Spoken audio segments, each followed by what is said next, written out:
I'm Wang from Shenzhen Safety Travel. I have been in the tourism industry for almost 20 years. And I focus on long-haul travel in China. So what high-end Chinese consumers are looking for when they are traveling? So everybody is talking China, everybody is talking about the luxury travel from China, and everybody is talking about FIT markets in China. But what's there? And where there? So I will share some of my views with you. The first one is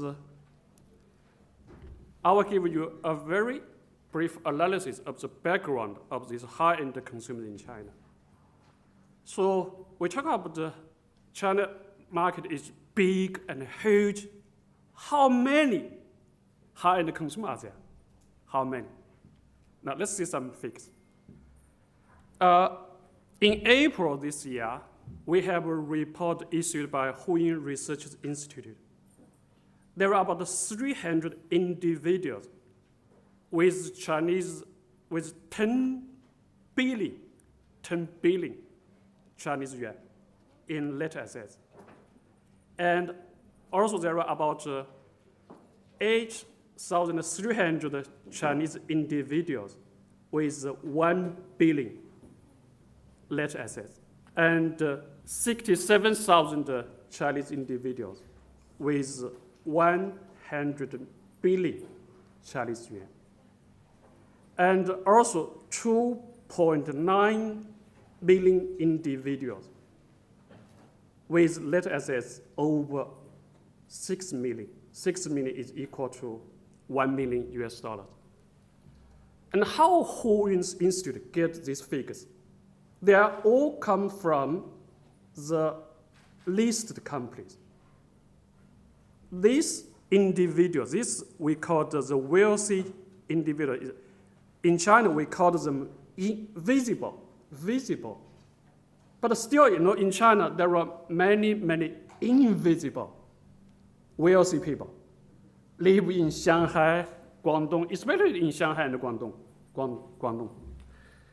Also, we see a figure that is in 2013, there are about 98 million travelers from China.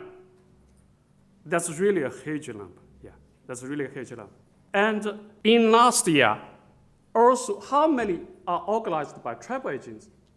We also got a statistic from China National Tourism Administration that is about 33 million organized by travel agents. So how many are there? Now we see some numbers by CNTA. So in this chart, you will see Hong Kong takes the largest part, 20%. Then comes to Thailand, South Korea, Bangkok, and Taiwan. So when we analyze the figures from the different organizations in China, we usually divide short-haul destination and long-haul destination. And those people travel long-haul destination are the real high-end consumers we want. Usually the short-haul, especially Hong Kong and Macau and Taiwan, you see from this chart, takes about almost 40%. Now, the numbers also by CNTA last year, that just tell us how many long-haul destination travelers from China. Now, totally last year, we have about 5 million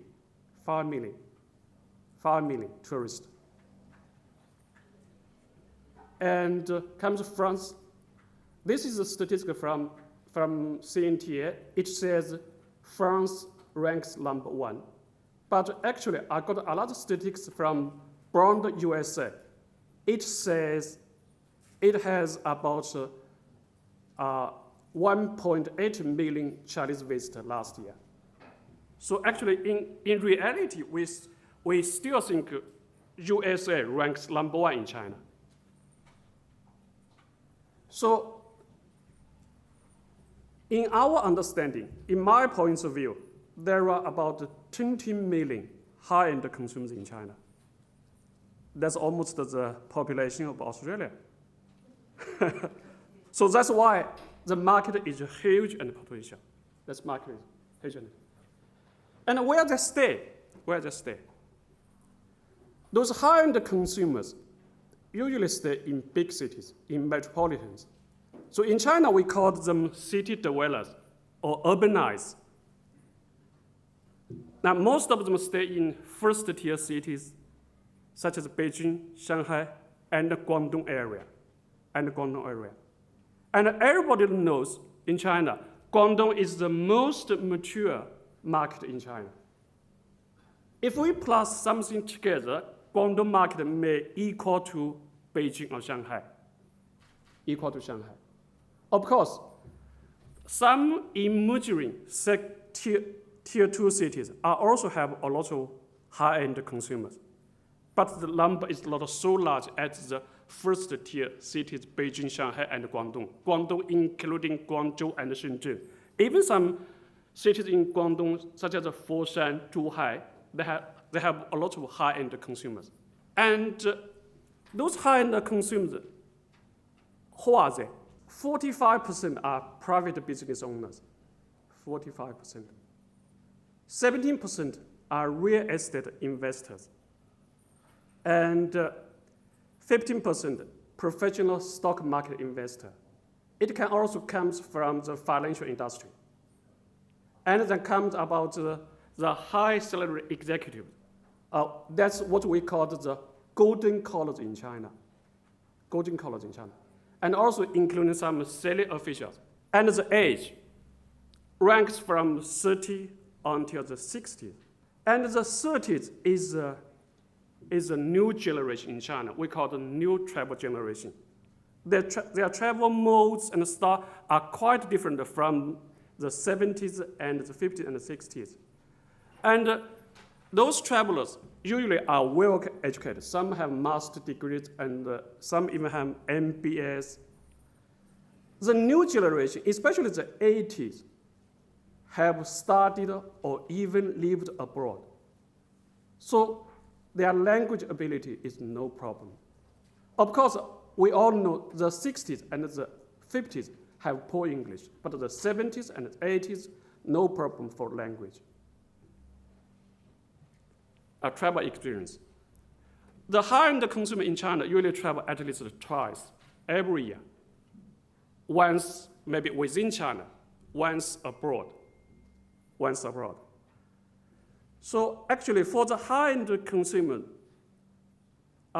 most of them are well-traveled, So travel has become the most preferred pursuit for high-end consumer in China. We also see some sports.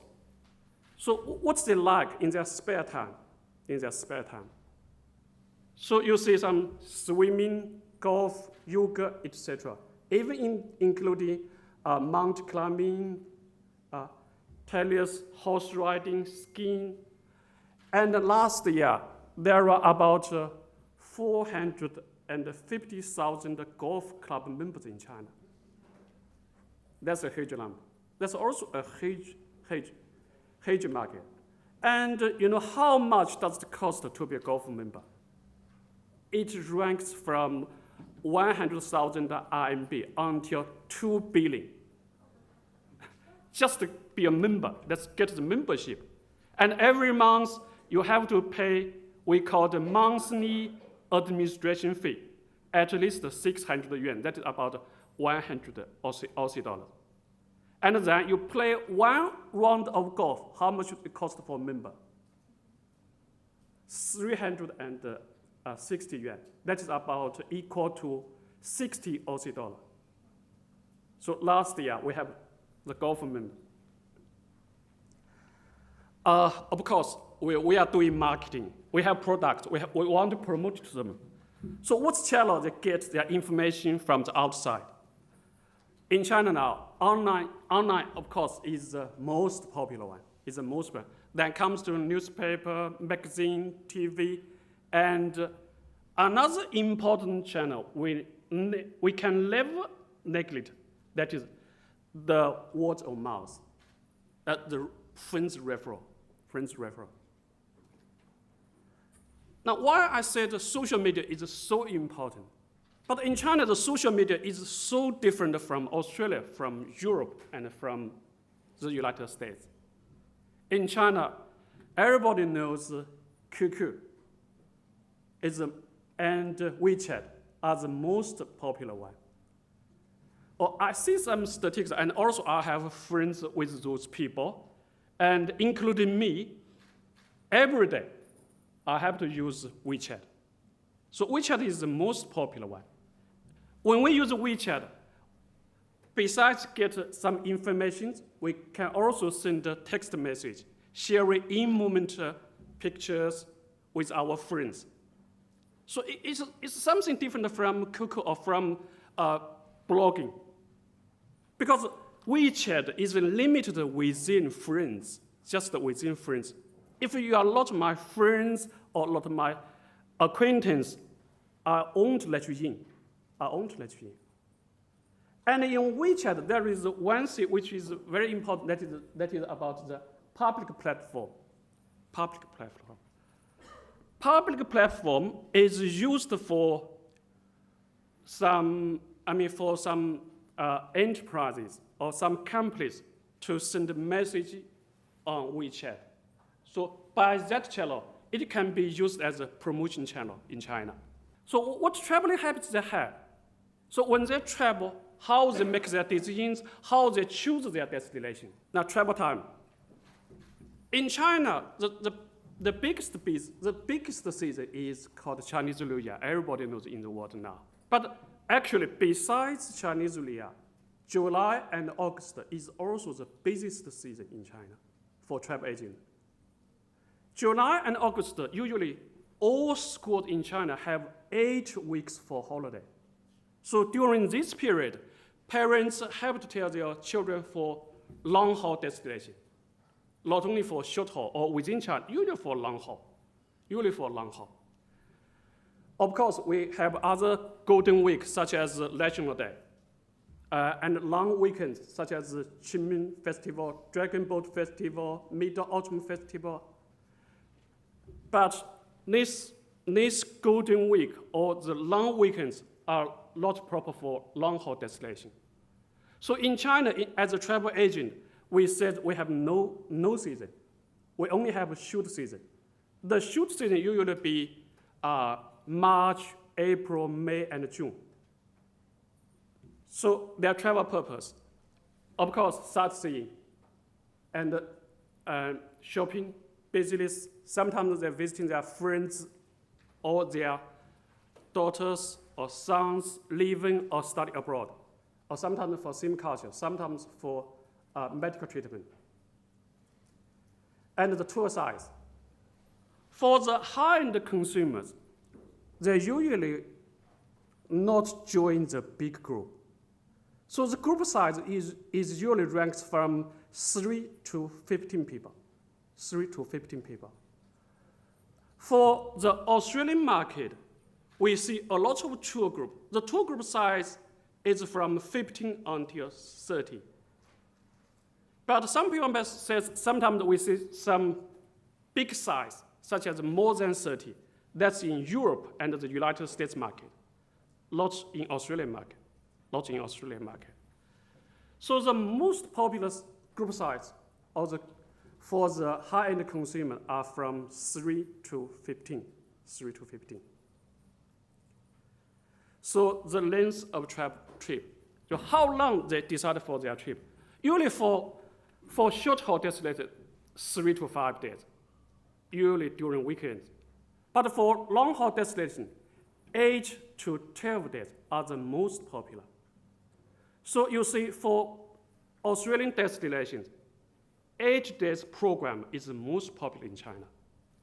Booking consideration. So when they book a holiday, and they have a lot of things to consider, such as sightseeing, first choice, and their hotel, local cuisine and wine, flight, and culture, and other things. Maybe something suggested by their friends.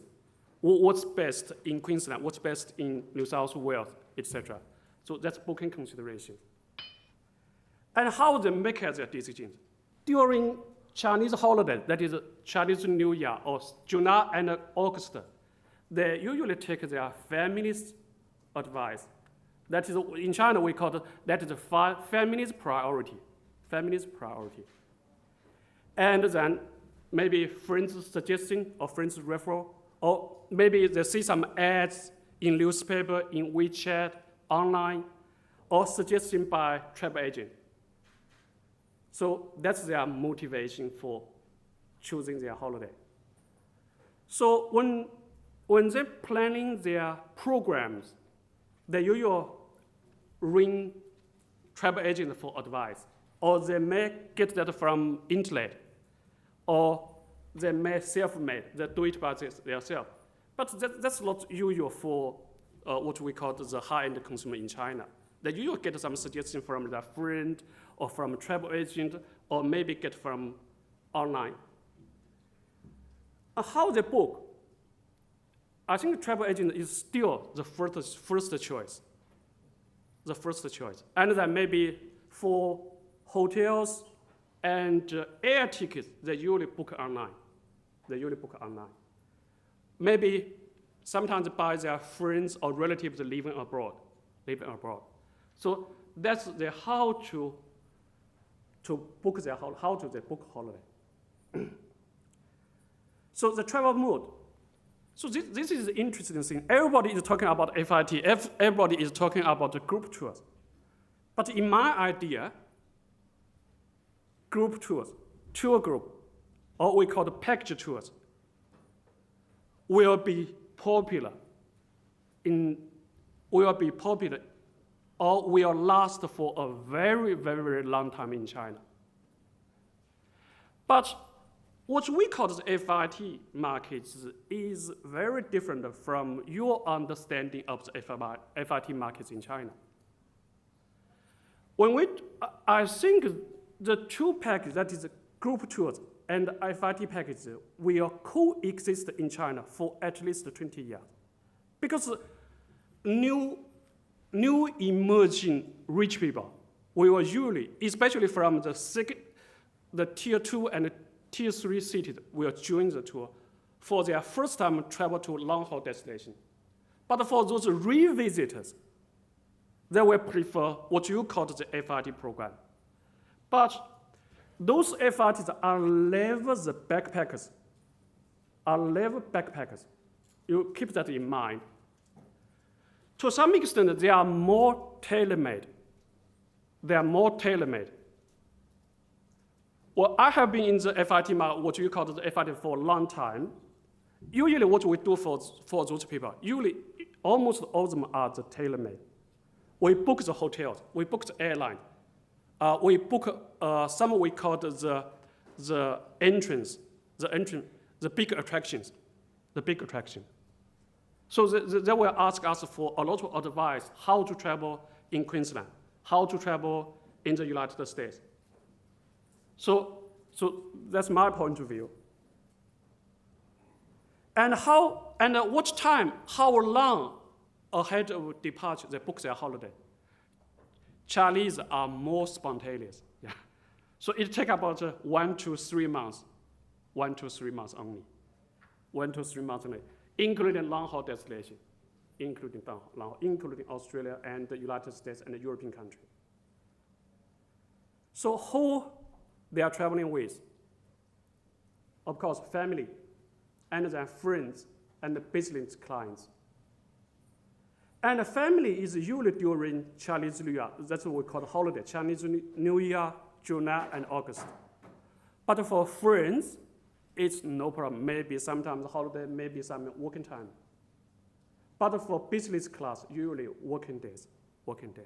So now I will come to their expectation in traveling. So what they want, why they travel to Australia? Why they travel to the United States? Why they travel to European country? So what is their expectation? Of course, first thing is enjoyment. They want to relax. they want excitement. But usually, they expect their long-haul destination could be unusual. And something may be surprising.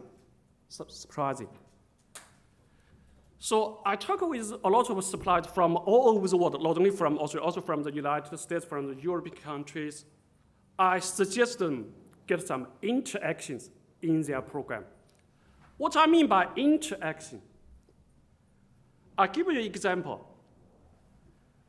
About 15 years ago, we promote Port Stephen. I was there, and I talked with a lot of suppliers there. And finally, we choose what products? We choose sand dunes and cruise watching dolphin. And these two products are very, very successful in China since the year of 2000 in China's market. Because these products include interaction. And of course, in recent years, for the high-end consumer, they prefer some adventures, but level risk or danger. So that's why hot air ballooning from Queensland, horse riding, cruise, sailing, mountain climbing, jet boating, even in recent 2 years, shooting tours has become very popular in China. But always keep in mind, safety is one of the priority for the high-end consumer in traveling. Remember that in mind. So the second way comes gourmet. That's an interesting thing. That's really an interesting thing. Actually, those high-end consumers, you always consider they are high-end consumers. So they have a very nice taste for fine dining and luxury wine. I have 2 ads here for your reference. In 1990, that is about almost 20 years ago, we saw a French ad in China. Chinese says, 人头马一开，好事自然来. What does it mean? Everybody in China knows that caption, you know, that's Chinese. It means good thing always happens to you if you share Remy Martin. So lucky will always fall upon you if you have had Remy Martin. So everybody in China knows that Chinese caption. So that's a very successful ad in China. And another TV documentary has become very, very popular in the past 2 years. That is A Taste of China. There is an English version. You should buy one and watch the TV. It will introduce you the different foods, different cuisines in China. But you have to consider why it's popular. Because this TV documentary including some cultural elements in it. So that's another thing I will mention. In China, we have different cuisine. Some of the Australians says we like sweet and power pork. That's not Chinese food. That's not Chinese food. Some said we have fried rice. I see some suppliers, they say, I have Chinese food. I have the sweet and the power, and I have fried rice. I told him, that's not Chinese food. That's not for the high-end consumer. That's not for the high-end consumer. For high-end consumers, we like organic food. We like wild meat. So, and also the way of cooking. So that's why in China, Guangdong cuisine is very expensive and very popular. Very popular in China. So shopping. But remember, when we talk about the shopping, in some of the destinations, people always say people want to buy souvenir, and what souvenir? For the high-end consumer. Not the common koala toy or kangaroo toys. They want something worthwhile. Sometimes they even include antiques and artworks. That's for high-end consumer. Self-identity. So when the high-end consumer traveling to long destination, in the past, maybe 5 years ago, they want to show their friends as they have traveled abroad, but now it's different. That's their own traveling. They want to enjoy. They want to learn something during their traveling. So for accommodation, there are misunderstanding. People say that for all the high consumers, they should stay in luxury hotel. No, I say no. They should stay in accommodation with their own characteristics. Maybe a simple hotel, maybe a luxury lodge. The money doesn't matter, but the problem is with some characteristics of your own property. And also, two big things has happened in the past 2 years, which affect the high-end consumer. One is the new travel law. We have to consider the subconscious effect on those high-end consumers. And the second is anti-corruption policy in China. So it makes the high-end consumer be more privatized, more tailor-made, yeah. And the fifth point is they want something exoticism and curiosity. They want to travel to destination different from China. They want to see some signs in different languages, not in Chinese character, not totally in Chinese character. They want to see the icons or the landmarks. They want to see the landscape. And the curiosity is something behind the scene. Is something concerning with the culture, Chinese culture. Chinese people always like stories behind the scene. If you have a product have no story, they have no interest. But if you have a story behind your product, you should tell them. So that's the cultural thing. Of course, because China is in a state of transformation, so actually those high-end consumers are also looking for values different from what they hold or what they have had in mind. So arts and culture. Actually, arts and culture are more important than we suppose, especially when they are choosing holidays. 50% of the groups usually explore the local markets or museums.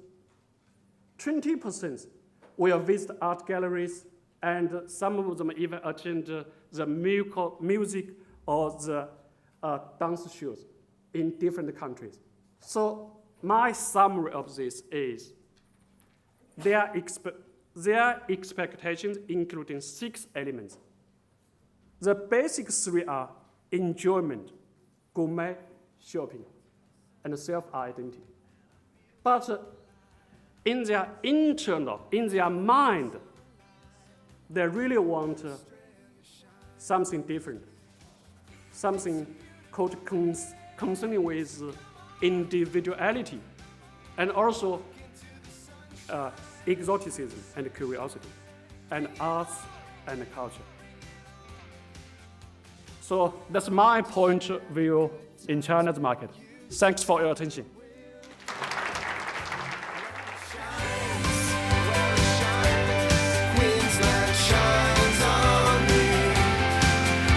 Shines, Queensland shines on me, where Australia shines.